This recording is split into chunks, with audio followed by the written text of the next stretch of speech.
খালেদা জিয়াকে আমরা এভাবে দেখি, ওনার যে আপসহীন চরিত্র, আপসহীন বডি ল্যাঙ্গুয়েজ, আপসহীন কথাবার্তা, নিঃসন্দেহে সেটি এখন পর্যন্ত ওনাকে বাংলাদেশের মানুষের ভালোবাসার মধ্যে শিখতে রেখেছে।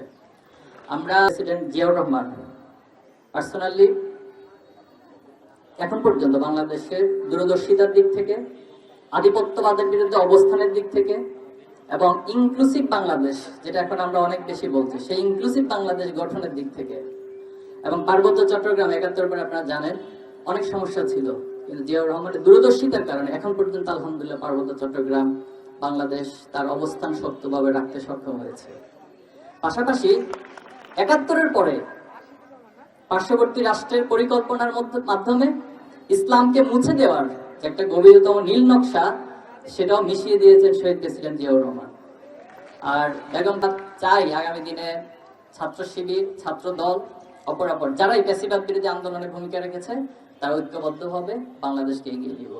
রাজনৈতিক মাঠে এক একজন আদর্শ, এক একজন চিন্তা, বক্তব্য আলাদা থাকবে, এটাই রাজনৈতিক সৌন্দর্য, এটাই বৈচিত্র্য, কিন্তু দিন শেষে দেশটা আমার।